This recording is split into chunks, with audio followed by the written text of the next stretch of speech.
Halo bosku, jumpa lagi dengan channel Masno22. Sebelum lanjut ceritanya jangan lupa subscribe, like, satu lagi jangan di-skip nontonnya ya. Terima kasih. Pria parubaya itu segera menundukkan kepalanya dan membela diri.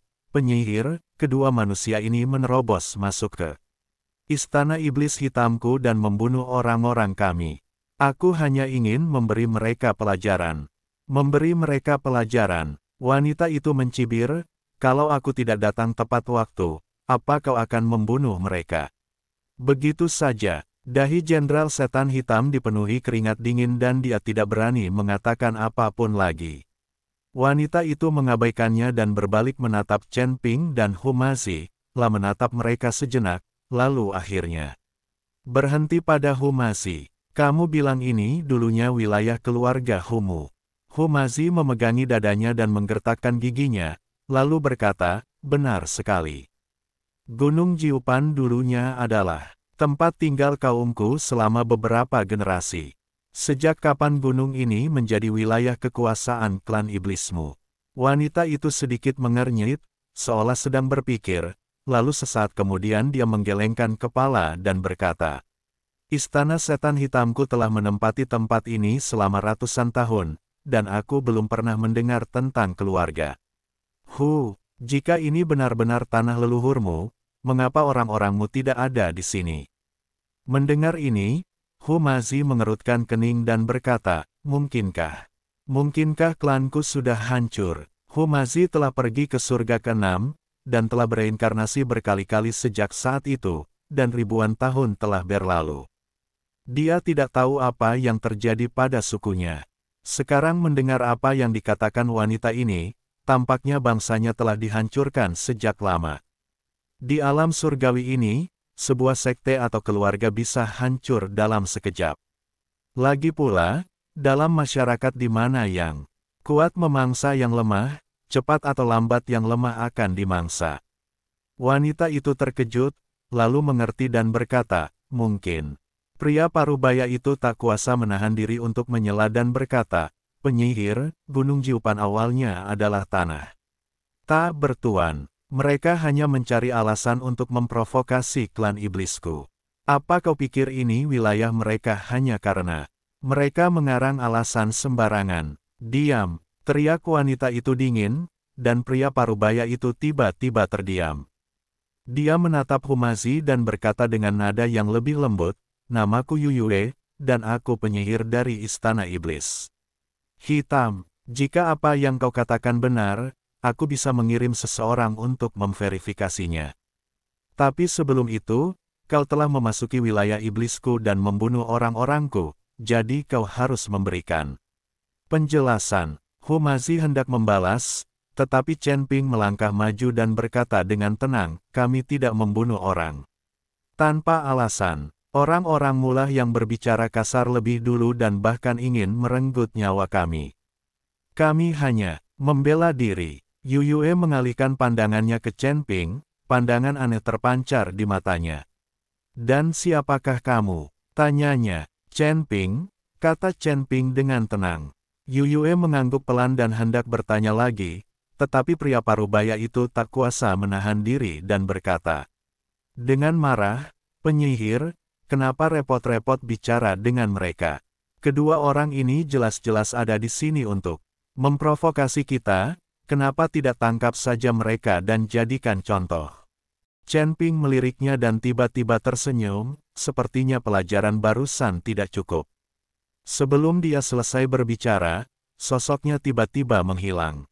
Murid Yuyue menyusut, dan dia secara tidak sadar ingin menghentikannya, tetapi sudah terlambat. Engah, dengan kilatan cahaya pedang, lengan kanan lelaki parubaya itu terpotong di bahu, dan darah mengucur deras. Pria parubaya itu menjerit dan mundur beberapa langkah, wajahnya sepucat kertas. Pria parubaya itu menutupi lengannya yang berdarah dan patah, gemetar kesakitan, dan menatap Chen Ping dengan mata penuh kebencian dan ketakutan. Dia benar-benar tidak mengerti bagaimana seorang kultivator tingkat 6 di alam abadi yang terpencar bisa melesat dengan kecepatan dan kekuatan yang begitu mengerikan. Dia jelas telah mengaktifkan energi sihirnya untuk melindung tubuhnya, tetapi dia bahkan tidak bisa melihat gerakan pedang lawan. Kau berani menyakitiku. Suara lelaki parubaya itu serak, urat-urat di dahinya menyembul. Kau potong salah satu lenganku hari ini, perseterua. Ini tak terdamaikan. Chen Ping menyimpan pedangnya dan berdiri, lalu berkata dengan dingin, kalau kau tak punya kekuatan, cara terbal adalah diam. Kalau kau berani bersuara lagi, lain kali bukan lenganmu yang akan dipenggal, melainkan kepalamu. Kalimat itu sederhana, tetapi mengandung tekanan yang tak terbantahkan. Pria parubaya itu tanpa sadar menutup mulutnya, tenggorokannya bergemuruh, dan tak berani mengucapkan sepatah kata pun. Dia jelas bisa merasakan bahwa niat membunuh yang samar-samar dalam diri Chen Ping bukanlah lelucon. Pada saat ini, Yu Yue berbicara perlahan, suaranya sedingin batu giok, tetapi dengan kekuatan menembus yang aneh. Mundur, wajah lelaki parubaya itu berubah pucat dan biru, dan rasa sakit yang hebat di lengannya yang patah membuatnya hampir tidak dapat berdiri. Namun, saat menghadapi perintah sang penyihir, dia akhirnya menggertakkan giginya, melotot ke arah Chen Ping dengan penuh kebencian, terhuyung mundur ke samping, menutupi lukanya dan mengalirkan energi sihirnya untuk menghentikan pendarahan. Yu Yue kemudian mengalihkan pandangannya ke Chen Ping.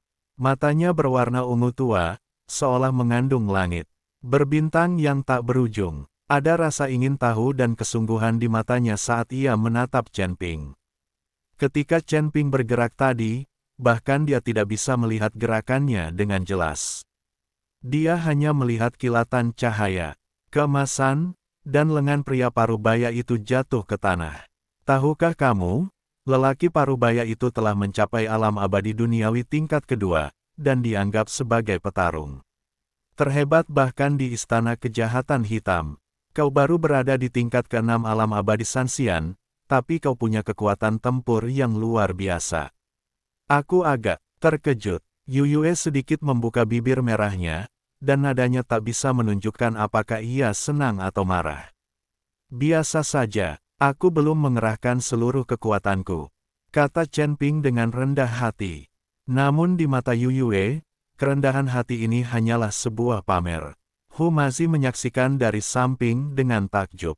Tadinya ia berpikir betapa hebatnya Chen Ping membunuh seorang lelaki tua tingkat pertama Dewa Bumi, tetapi ia tidak menyangka bahwa menghadapi seorang kultivator iblis tingkat kedua Dewa Bumi, Chen Ping benar-benar bisa mematahkan lengan kultivator itu hanya dengan satu gerakan. Kekuatan ini terlalu menakutkan. Dia diam-diam menarik lengan baju Chen Ping dan berbisik, penyihir ini sepertinya sulit dihadapi. Haruskah kita berhenti? Selagi masih unggul, Chen Ping tidak menoleh ke belakang, tetapi hanya melirik ke sekeliling. Saat Yu Yue muncul tadi, fluktuasi spasialnya sangat kuat. Jelas sekali bahwa ia telah menguasai beberapa teknik rahasia spasial tingkat tinggi, dan dari kedalaman Gunung Jiupan, terpancar aura samar yang tak lebih lemah dari Yu Yue. Jelaslah bahwa istana iblis jahat hitam jauh lebih kuat daripada yang terlihat saat ini. Yu Yue merenung sejenak dan berkata, mungkin ada kesalahpahaman. Bagaimana kalau begini, kau bisa ikut aku, kembali ke istana iblis hitam dan aku akan mengirim seseorang untuk menyelidiki masalah keluarga Hu. Jika ini benar-benar tanah leluhurmu, aku, istana iblis hitam, akan memberimu penjelasan. Hu Mazi dan Chen Ping saling memandang dan mengangguk. Baiklah, kami akan pergi bersamamu, kata Hu Mazi. Yu Yue tersenyum kecil, berbalik dan berjalan menuju pegunungan. Mengikuti Yu Yue jauh ke dalam Gunung Jiupan, Chen Ping dan Hu Mazi segera tiba di depan sebuah istana hitam yang menjulang tinggi. Istana itu seluruhnya terbuat dari obsidian dan memancarkan aura dingin. Energi iblis menyelimuti sekelilingnya, dan ratapan melengking samar-samar terdengar, seolah-olah jiwa-jiwa yang tak terhitung jumlahnya terperangkap di dalamnya. Apakah ini istana setan hitam? Hu Mazi mengerutkan kening dan berkata, tempat tinggal suku saya saat itu tidak begitu suram. Yuyue berkata dengan tenang, metode kultivasi ras iblis berbeda dengan ras manusia, jadi lingkungannya pun secara alami berbeda. Dia melambaikan tangannya, gerbang istana perlahan terbuka, dan aura iblis yang kuat menyerbu ke arahnya. Ekspresi Chen Ping tetap tidak berubah, tetapi Humazi tidak dapat menahan diri untuk menggigil. Pada saat ini, tiba-tiba 4 pendeta yang memegang tombak dan mengenakan baju besi hitam bergegas keluar dari istana. Terlebih lagi, jaring hitam besar langsung menutupi Chen Ping dan Humazi. Humazi terkejut, sementara Chen Ping mengerutkan kening dan wajahnya menjadi sangat jelek. Wajah Yuyue juga berubah sangat buruk. Tepat ketika dia hendak berbicara, dia melihat seorang lelaki tua perlahan menaiki tangga batu aula, dan di sebelah lelaki tua itu berdiri seorang pria paruh baya dengan lengan patah. 2 manusia kecil berani. Pria paruh baya itu menatap Chen Ping dan Humazi dengan sarkasme. Namun sebelum dia bisa menyelesaikan kata-katanya, sebuah cahaya keemasan menyambar dan kepala pria paruh baya itu melayang. Jaring hitam yang menyelimuti Chen Ping dan yang lainnya telah hancur pada suatu titik, dan Chen Ping, yang memegang pedang pembunuh naga, berkata dengan suara dingin, "Aku paling benci orang yang bersikap dingin di hadapanku."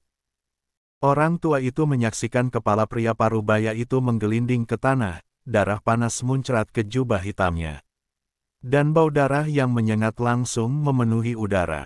Lancang, orang tua itu meraung dengan marah, suaranya seperti guntur yang meledak di depan istana, dan energi iblis di sekelilingnya tiba-tiba melonjak. Langit yang awalnya suram tampak ternoda tinta, dan angin kencang meniup kerikil, bahkan udara menjadi lengket dan dingin. Cahaya merah yang mengerikan keluar dari rongga matanya yang dalam, dan dia menatap Chen Ping seolah ingin memakannya hidup-hidup. Istana setan hitam tidak akan pernah membiarkan anak muda sepertimu menjadi liar.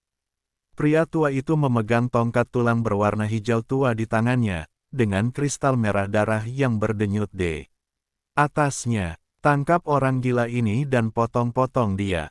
Saat kata-katanya diucapkan, keempat pendeta berbaju besi hitam yang memegang tombak meraung serempak. Aura seorang dewa bumi tingkat pertama menyeruak keluar dari tubuhnya, ujung senjatanya memancarkan cahaya dingin saat dia menikam Chen Ping dengan ganas. Gerakan mereka sangat serasi, dan bayangan senjata mereka terjalin menjadi jaring pembunuh yang tak tertembus. Mereka jelas merupakan sekelompok regu pembunuh yang telah bekerja sama selama bertahun-tahun. Humazi tanpa sadar meraih beberapa jimat, jantungnya berdebar kencang. Aura keempat prajurit ini bahkan lebih kuat daripada lelaki tua yang terbunuh sebelumnya. Ketika mereka berempat bergabung, bahkan seorang kultivator tingkat kedua alam abadi bumi pun harus menghindari mereka untuk sementara waktu. Akan tetapi, tidak ada tanda-tanda kepanikan di wajah Chen Ping. Tepat saat ujung pistol hendak menyentuh kerahnya, dia bergerak. Tak ada momentum yang mengguncang bumi, bahkan tak ada gerakan yang nyata, hanya cahaya pedang keemasan yang cemerlang bagaikan fajar, menyambar langit dan bumi yang redup. Engah, engah, engah, engah. Keempat bunyi itu nyaris berkesinambungan, setajam suara memotong tahu.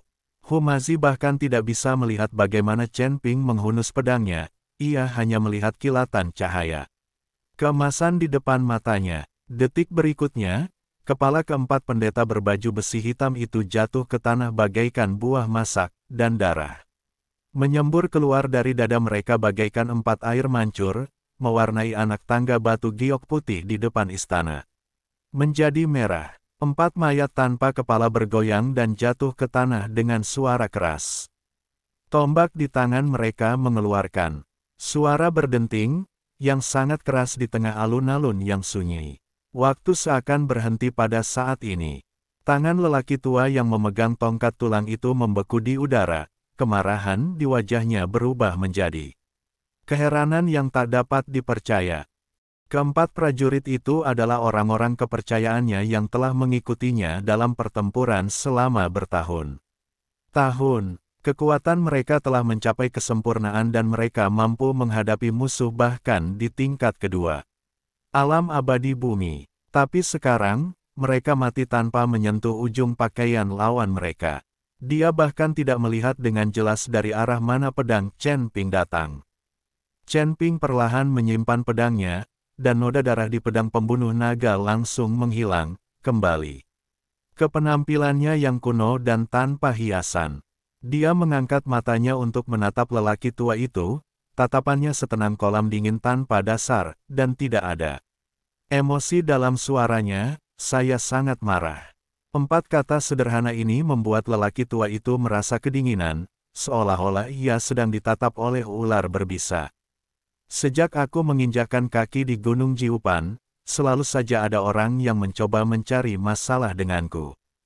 Chen Ping berjalan mendekati lelaki tua itu selangkah demi selangkah.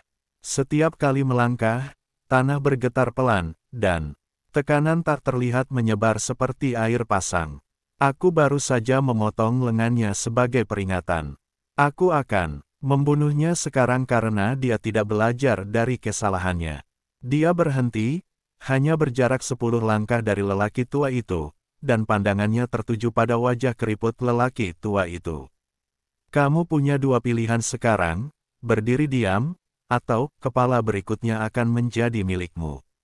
Tenggorokan lelaki tua itu berguling, dan jari-jari yang memegang tongkat tulang berubah putih karena kekuatan itu.